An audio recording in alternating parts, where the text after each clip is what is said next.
Assalamualaikum warahmatullahi wabarakatuh. Salam sejahtera untuk kita semuanya.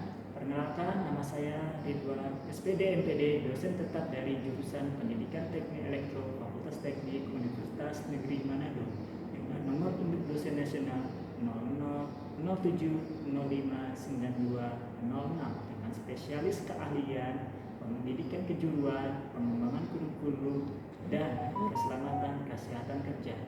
Pada kesempatan kali ini, saya mengampu mata kuliah pengembangan kurikulum SMK dengan bobot SKS sebesar 2 SKS.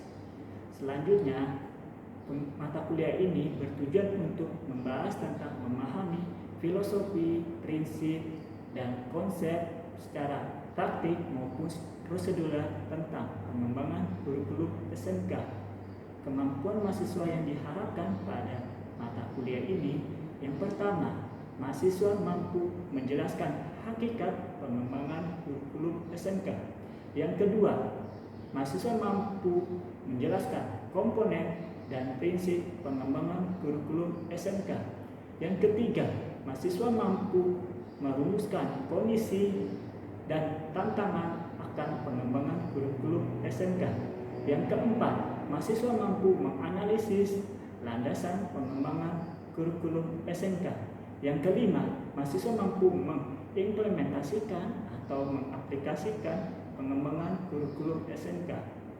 Selanjutnya, metode pembelajaran pada kesempatan kali ini menggunakan DIA, yaitu Delivery, Interaction, and Assessment yang terbagi atas 3 tahapan. Yang pertama, delivery, yaitu menjabarkan materi pembelajaran mata kuliah ini selama 1 semester. Yang kedua, interaction, yaitu melaksanakan pembelajaran dalam bentuk presentasi, tanya jawab, dan diskusi mengenai aplikasi dan contoh dalam kehidupan sehari-hari akan pengembangan kurikulum SMK. Yang ketiga, yaitu assessment, yaitu bagaimana menilai dalam melaksanakan evaluasi pembelajaran menggunakan media kuisis ataupun kuis tas dalam bentuk kuis di akhir pertemuan. Berikut saya tampilkan video pembelajarannya. Aduh. Tadi belum masuk. Yes tuh.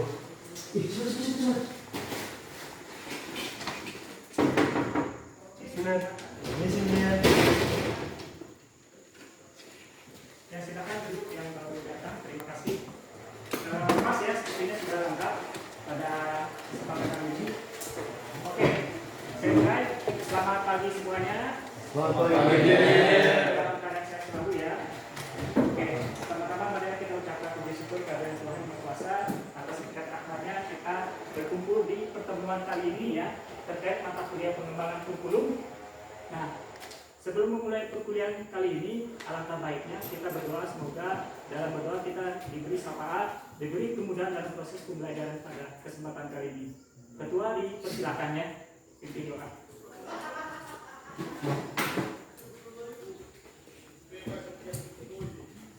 Teman-teman, sebelum kita bersatu dalam pembelajaran kita di hari ini, baiklah kita buka dengan doa. Mari kita satu dalam doa. Bapa yang Kudus, Bapa yang baik, terima kasih karena berkat dan tuntunanmu hingga kami semua dapat berkumpul lagi di tempat ini untuk melaksanakan pembelajaran kami, dan kiranya Engkau memberkati dosen yang akan mengajar kami, berikan dia kesabaran dan kekuatan agar dapat selalu membimbing kami.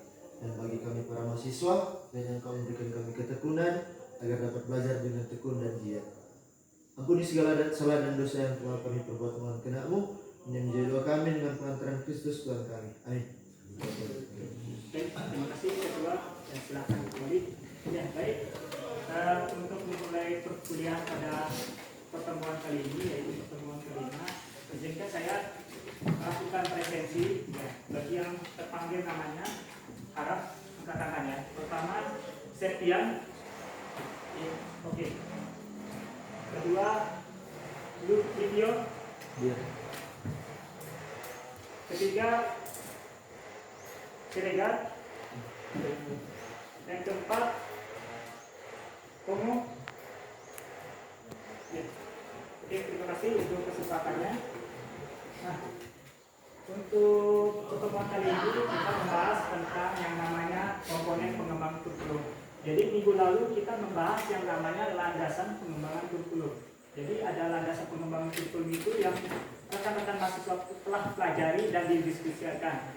Kira-kira di sini saya akan flashback ya. Dari materi minggu lalu terkait landasan pengembangan kurikulum apa saja yang Anda atau rekan-rekan pahami? Siapa? Benar. Oke.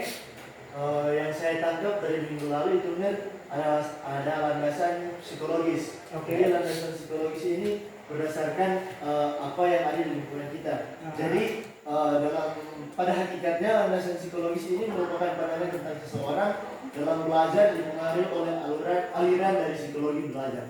Oke, benar ya. Oke, pas. Ada lagi? Saya Oke, silakan. ada yang saya tangkap dari pelajaran kita minggu lalu yaitu filosofi pengembangan, Ya. yakni filosofi pengembangan kurikulum 2013 dikembangkan dengan landasan filsafat elektrik inkorporatif atau elektrik inkorporatif memiliki makna yaitu mengambil unsur-unsur yang baik dari aliran-aliran filsafat asing untuk diintegrasikan dengan sistem pendidikan nasional. Oke, setuju ya, karena kita akan berbaur yang namanya ke dunia pendidikan. Jadi aliran psikologi, filsafat itu mempengaruhi. Ada lagi? Saya Oke, silakan. dari saya landasan sosiologi, dan menurut saya itu landasan sosiologi adalah proses untuk meningkatkan kebudayaan, karakter kita masing-masing sendiri, hakikat atau martabat seseorang melalui dari pendidikan, lingkungan, terus pembinaan sesuai dengan budaya atau hakikat bangsa Indonesia. Oke, terima kasih. Jadi flashback pertemuan minggu lalu jangan lupa dilepas ya atau dilupakan, harus diingat karena pertemuan ini akan berlanjut dengan pertemuan selanjutnya yaitu komponen pengembangan kurikulum. Nah, di sini komponen pengembangan kurikulum apa saja sih? Nah, kita masuk yang namanya tujuan pembelajaran. Nah, tujuan pembelajaran pada pertemuan kali ini yaitu mahasiswa mampu menjelaskan dan memahami tentang yang pertama itu menjelaskan komponen pengembangan kurikulum yang ada di sekolah menengah kejuruan. Yang kedua, mampu mengidentifikasi komponen pengembangan kurikulum SMK. Jadi kurikulum SMK itu kita mengidentifikasi apa saja sih komponen-komponen pengembangan kurikulum yang ada di SMK itu. Ya. Ketiga, mampu menganalisis. Nah, kita analisis ya bagaimana komponen pengembangan kurikulum SMK itu. Nah, lanjut. Nah, ini materi pokok. Jadi pada pertemuan kelima ini kita membahas ada 4 aspek materi pokoknya. Yang pertama itu tujuan pembelajaran. Jadi dalam komponen pengembangan kurikulum ada terkait dengan tujuan pembelajaran. Yang kedua yaitu isi atau materi pembelajaran. Yang ketiga metode pembelajaran. Yang keempat terakhir adalah evaluasi pembelajaran. Dan keempat itu saling terkait yang namanya komponen pengembangan kurikulum ya. Seperti ini jelas ya? Jelas. Nah, di sini berdasarkan RPS rencana pembelajaran semester ya, yang saya berikan referensi rujukan pada pertemuan kali ini ada 2. Yang pertama dari referensi Summa Dinasta tahun 2013 tentang pengembangan kurikulum teori dan aplikasinya. Nah, itu bukunya. Jadi buku referensinya sudah saya kasihkan ke rekan-rekan mahasiswa ya. Yang kedua itu ID tahun 2014 tentang pengembangan kurikulum yang ada di SMK. Jadi referensi ini sudah saya berikan ke rekan-rekan dan telah dipelajari harusnya ya. Oke. Lanjut. Nah, pertanyaan mendasar saja ya. Di sini saya melihat analisisnya. Ya. Mengapa sih kita belajar yang namanya komponen pengembangan kurikulum? Ada yang bisa jawab? Mengapa sih kita belajar ya komponen pengembangan kurikulum itu? Pertanyaan pertama mendasar. Kira-kira siapa yang bisa menjawab? Kira-kira secara ulasan singkat aja. Mungkin dari saya, Oke, silakan. mengapa kita belajar komponen pengembangan kurikulum? Ya. Mungkin untuk kedepannya kita bisa lebih meningkatkan proses pembelajaran, Ya. bisa meningkatkan kualitas Oke. dari pendidikan yang ada di Indonesia. Ya, benar ya. Komponen pengembangan kurikulum itu saling terkait. Jadi tujuannya itu apa? Bagaimana SMK itu kan siap bekerja. Jadi SDM yang berkualitas, unggul dan kreatif. Dan di samping itu kita bisa menciptakan lapangan kerja. Nah, dari sinilah komponen pengembangan kurikulum SMK itu harus memiliki kriteria di dalamnya. Sehingga apa? Output yang dihasilkan itu apa? Peserta didik yang mana berkualitas, memiliki pengetahuan, spiritual keagamaan, dan yang namanya keterampilan berdasarkan bidang kejuruannya. Oke, ada lagi? Izin menjawabnya. Ya, Kalau menurut saya itu apa saja komponen pengembangan kurikulum Ya. itu terdiri dari 4. Yang Ya. pertama itu komponen tujuan, ya, komponen isi ya, atau materi pembelajaran. Terus yang ketiga komponen metode ya. dan komponen evaluasi pembelajaran. Oke, tepat ya. Mungkin flashback dari referensi yang sudah dapat Ya. seperti itu. Saya kasih. Di sini saya akan menguatkan ya bahwasanya tadi mengapa sih kita belajar yang namanya komponen pengembangan kurikulum itu? Karena seorang pendidik, apalagi nanti rekan-rekan lulusannya gelar SPD sarjana pendidikan yang mana bisa menerapkan pengetahuan yang didapat dari bidang elektrikal yang nantinya terjun di dunia sekolah, terutama SMK ke teknik ketenaga listrikan. Nah, bagaimana kita bisa menyatukan antara tujuan pembelajaran, antara isi materi pembelajaran yang diharapkan, antara metode strategi yang bisa kita kuatkan sehingga SDM yaitu peserta didik bisa menjadi student center, artinya dia aktif, kritis, sehingga yang dicapai itu evaluasinya bagaimana lulusannya dapat memiliki spiritual pengetahuan yang lebih meningkat ya. Kemudian kritis dalam melihat analisis situasi di lapangan seperti itu. Dan izinnya, Ya. jadi tadi yang kita tangkap dari apa saja prinsip pengembangan kurikulum, di situ kan ada prinsip umum dan prinsip khusus. Ya. Nah, dalam prinsip umum itu kan ada prinsip kontinuitas. Jadi yang kita tangkap apakah itu prinsip umum ini prinsip pengembangan kurikulum ini berkelanjutan, Net? Karena kan di sini dikatakan Ya, kontinuitas. berkelanjutan. Oh, jadi Ya, begitu ya. ya, berkelanjutan. Jadi tidak melepas satu sama lainnya. Karena di sini melihat bagaimana tujuan yang diharapkan dari sekolah itu. Ya, kurikulum dibuat di sekolah itu bagaimana nanti SDM lulusannya itu bisa terserap pekerjaan, terutama di bidang sekolah menengah kejuruan itu, menciptakan lapangan kerja dan siap untuk bekerja ya dengan melihat kompetensi yang didapat pada saat di sekolah itu. Maka kurikulum itu dibentuk salah satunya dengan tujuan seperti itu. Komponen pengembangan kurikulum ya, pengembangan kurikulum ada tadi namanya tujuan ya, jelas ya. Kemudian ada materi pembelajaran. Nah, materi pembelajaran itu disesuaikan dengan materi yang ada di SMK khususnya di bidang kelistrikan. Karena adik-adik di sini bidangnya elektro, berarti kelistrikan ya. Ya, bagaimana? Kemudian metodenya. Nah, di situ bagaimana nanti adik-adik bisa mensiasati cara pembelajarannya. Ya, metode apa yang nantinya bisa diterapkan. Nah, di situ akan terlihat apakah adik-adik itu cenderung mengarah ke student center atau ke teacher center ya, atau berpusat pada guru. Nah, kalau dapat ke student center yang artinya siswa itu berpikir kritis dan menganalisis dari permasalahan yang diberikan oleh guru. Nah, jadi si guru itu sebagai fasilitator ya, bisa ya. Kemudian evaluasi. Nah, bukti dari dia melakukan pengalaman yaitu dengan dilihat pretestnya atau hasil ujiannya gitu ya. Nah, di sini tugas ya, di sini ada tugas rekan-rekan mahasiswa ya. Di sini mahasiswa melakukan pemecahan masalah dengan diskusi terkait komponen pengembangan kurikulum. Jadi di sini kita belajar diskusi, mendalami analisis dari kelompok 1 itu tentang bagaimana sih membahas tujuan pembelajaran itu, apa-apa saja sih isi dari tujuan pembelajaran. Yang kedua, membahas isi materi pembelajaran, berarti diskusi, lakukan diskusi bagaimana terkait dengan isi atau materi pembelajaran yang ada di pengembangan kurikulum. Kemudian yang ketiga, yaitu membahas bagaimana metode, strategi, model, dan media pembelajaran di dalamnya. Ya, bisa ya? Bisa. Oke, sembari saya akan mengevaluasi jalannya proses diskusi ya.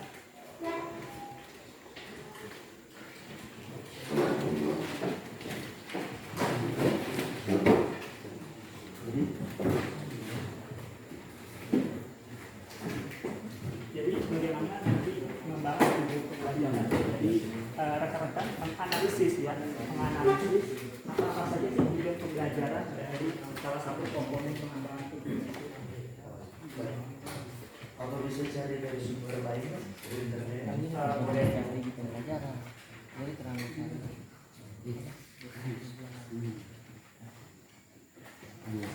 Ini kemarin sudah dapat ya? Nah, itu ya.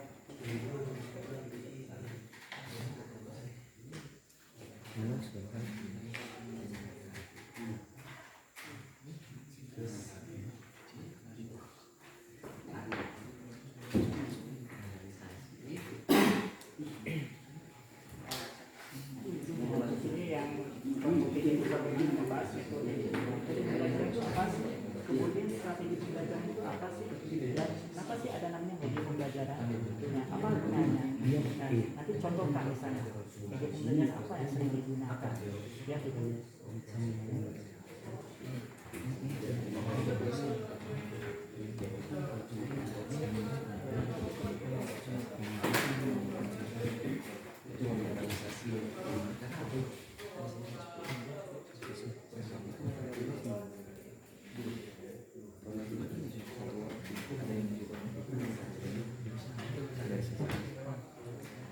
narasi prinsip prosedur terus fakta istilah.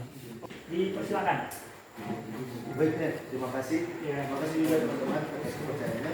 Jadi dari yang kami telah rumuskan bersama-sama dengan kelompok, Ya. jadi kami di sini membahas tentang komponen-komponen tujuan pembelajaran. Ya. Jadi yang pertama, dalam perspektif pendidikan nasional, tujuan pendidikan nasional dapat dilihat secara jelas dalam Undang-Undang Nomor 20 Tahun 2003 tentang Sistem Pendidikan Nasional. Akan dilanjutkan oleh rekan saya. Tujuan pendidikan kejuruan adalah meningkatkan kecerdasan, pengetahuan, kepribadian, akhlak mulia, serta keterampilan untuk hidup mandiri dan mengikuti pendidikan lebih lanjut sesuai dengan kejuruan. Ya, jadi di sini memang benar ya, tujuan pembelajaran itu bagaimana prospek yang diharapkan itu sesuai dengan lulusan SMK. Oke, setuju. Ya, beri tepuk tangan ya kelompok satu ya. Terima kasih atas kesempatan yang diberikan. Jadi dari kelompok 2 itu membahas isi atau materi pembelajaran. Nah, untuk yang pertama itu orang harus siapkan teori. Teori itu adalah seperangkat konstruk atau konsep, definisi yang berhubungan dengan orang menyajikan pembelajaran mulai macam-macam. Orang misalnya orang ambil dari referensi mana, terus orang sharing itu ke mahasiswa, siswa. Terus yang kedua itu konsep. Nah, konsep atau suatu abstraksi yang dibentuk oleh organisasi yang merupakan definisi singkat dari kelompok atau fakta atau gejala. Yang ketiga itu ada generalisasi, yang dimana itu adalah kesimpulan. Dari kelompok diskusi kelompok 3 ini. Baik, terima kasih. Dari kelompok 3 akan memaparkan hasil diskusi kami, di mana hasil diskusi kami yaitu membahas tentang metode, strategi model, dan mata pelajaran. Oke. Nah, yang kami dapat di sini adalah pembelajaran cenderung bersifat kontekstual. Ya. Metode dan teknik pembelajaran yang digunakan tidak lagi dalam bentuk penyajian dari guru, tetapi lebih bersifat individual. Nah, langsung memanfaatkan proses dinamika kelompok seperti kelompok pembelajaran moduler, observasi, simulasi atau role playing, diskusi, dan sejenisnya. Oke. Dalam hal ini juga guru tidak banyak melakukan intervensi. Dalam peran guru hanya sebagai fasilitator, motivator, dan guider. Oke. Sebagai fasilitator, guru berusaha menciptakan dan menyediakan lingkungan belajar yang kondusif. Nah, bagi peserta didiknya, sebagai motivator, guru berupaya untuk mendorong dan menstimulasi peserta didiknya agar dapat melakukan perbuatan belajar. Sedangkan sebagai guider, guru melakukan pembimbingan dengan berusaha mengenal para peserta didiknya secara personal. Oke. Terima kasih. Baik, terima kasih atas kesempatan. Kami akan memaparkan hasil diskusi kelompok kami mengenai evaluasi kurikulum ini. Yakni dalam pengertian terbatas, evaluasi kurikulum dimaksudkan untuk memeriksa tingkat ketercapaian tujuan-tujuan pendidikan yang ingin diwujudkan melalui kurikulum yang bersangkutan. Semuanya yang rekan-rekan mahasiswa perlu ketahui, ya kenapa sih komponen pengembangan kurikulum itu harus ada yang namanya evaluasi pembelajaran? Karena disitulah hasil nantinya melihat sejauh mana sih tingkat pemahaman ya dari peserta didik, dari apa yang diharapkan dari tujuan pembelajaran itu apakah tercapai atau tidak. Nah, untuk tercapai atau tidaknya kita lakukan yang namanya dua hal, yaitu pemberian tes dan tes.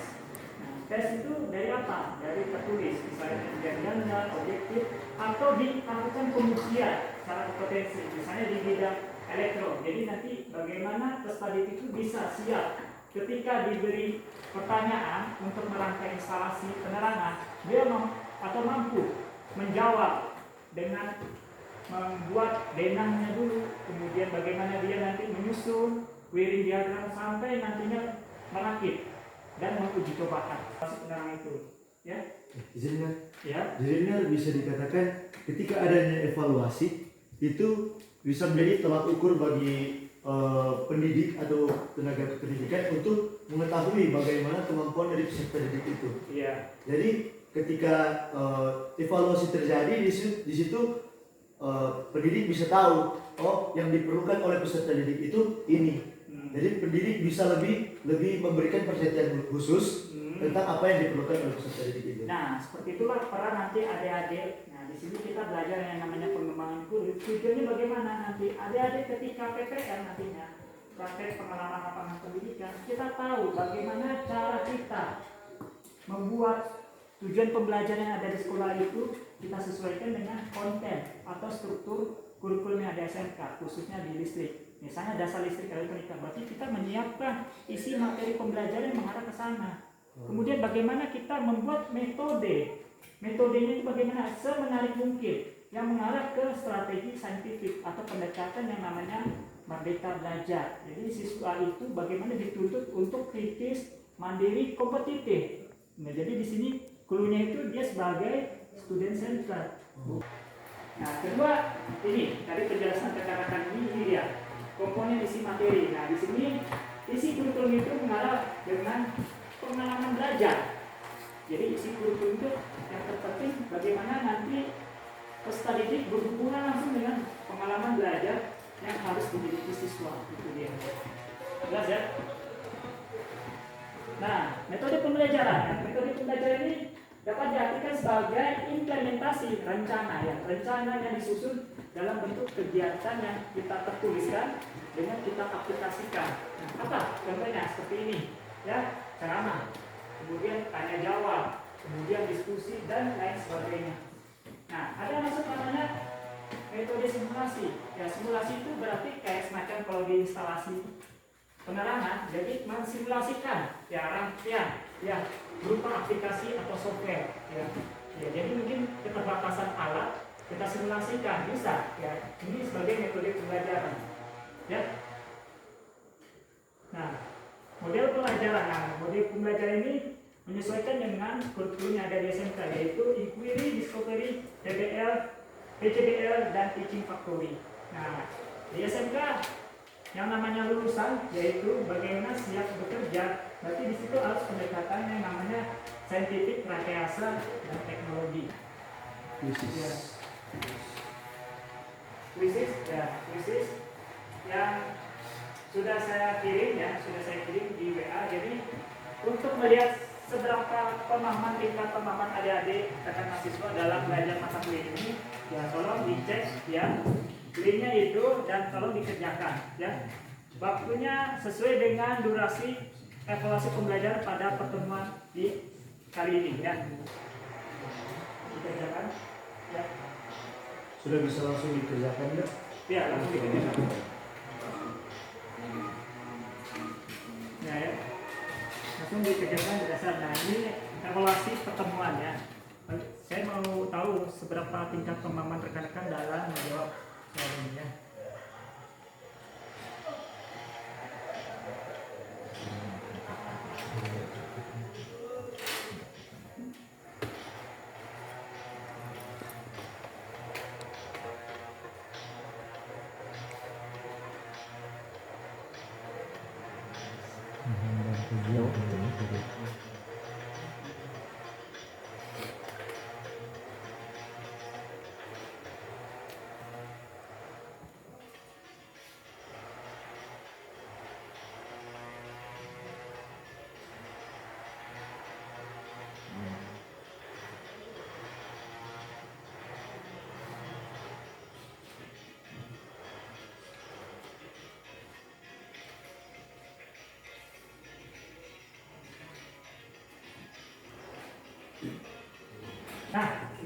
Kalau bagi yang sudah melakukan evaluasi, nanti saya akan rekap. Nah, seberapa paham materi pertemuan kali ini.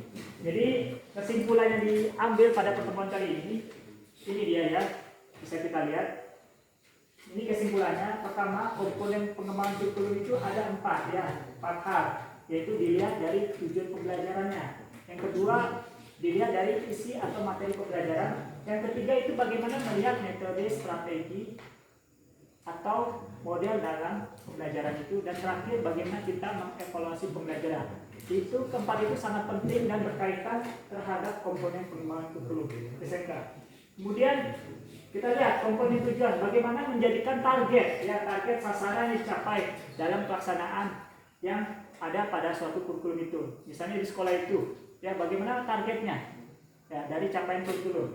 Yang kedua, bagaimana metodenya. Nah, metode di sini bagaimana peran peserta didik dan kontribusi terhadap pendidik ya, kontribusinya bagaimana ya, bagaimana pendidik itu bisa menyiasati jalan proses pembelajaran yang menarik, menyenangkan, sehingga peserta didik bisa aktif dan kritis. Selanjutnya, bagaimana nanti evaluasi pembelajaran itu tercipta dari pengalaman atau tolak ukur yang didapat pada saat setelah pembelajaran berlangsung. Seperti ini ya, salah satunya. Ya. Jadi kesimpulannya seperti itu. Jadi tinggal bagaimana komponen pengembangan kurikulum kita aplikasikan pada khususnya sekolah menengah kejuruan. Nanti adik-adik calon pendidik itu bagaimana implementasinya. Ini calon-calon pendidik teknik elektro ini bagaimana nanti implementasi mengajar di sekolah. Ya, saya mau lihat bagaimana nantinya capaiannya. Oke, saya rasa terima kasih untuk pertemuan kali ini. Ya, sebelum mengakhiri dalam perkuliahan kali ini, alangkah baiknya kita menutup doa ya, ketua pimpin doa untuk menutup proses pembelajaran pada kesempatan kali ini. Silakan. Dan teman-teman, sebelum kita menutup pembelajaran kita pada hari ini dan juga kembali ke rumah kita masing-masing, alangkah baiknya kita tutup dengan doa. Mari kita satu doa. Bapa yang Kudus. Allah Bapa yang baik, terima kasih atas berkat dan dukungan-Mu sehingga pembelajaran kami pada hari ini, perkuliahan kami pada hari ini dapat terselesaikan dengan baik. Ya Bapak, terima kasih juga karena Engkau telah membimbing kami, membimbing dosen, dan membimbing kami mahasiswa, sehingga pembelajaran kami dari ini dapat berjalan dengan lancar. Ya Bapak, kiranya apa yang telah disampaikan dosen, telah dipaparkan lewat materi-materi yang telah disediakan tadi, itu semua dapat kami pahami dan kami resapi, sehingga kedepannya kami dapat aplikasikan dalam kehidupan kami sehari-hari. Dan ya Bapak, sebentar lagi kami akan kembali ke tempat kami masing-masing. Kiranya Engkau menuntun jejak langkah kami agar dapat sampai di tempat tujuan dengan selamat dan tidak kurang suatu apapun. Ampunilah segala kesalahan dan dosa-dosa kami, dan ampunilah dan lindungilah kami juga dalam kehidupan kami sehari-hari. Ini yang menjadi doa kami dengan pengantaran Kristus Tuhan kami. Amin. Terima kasih. Ya, itu saja dari saya. Mohon maaf kalau ada salah kata. Ya, saya akhiri. Terima kasih. Selamat pagi dan selamat melanjutkan.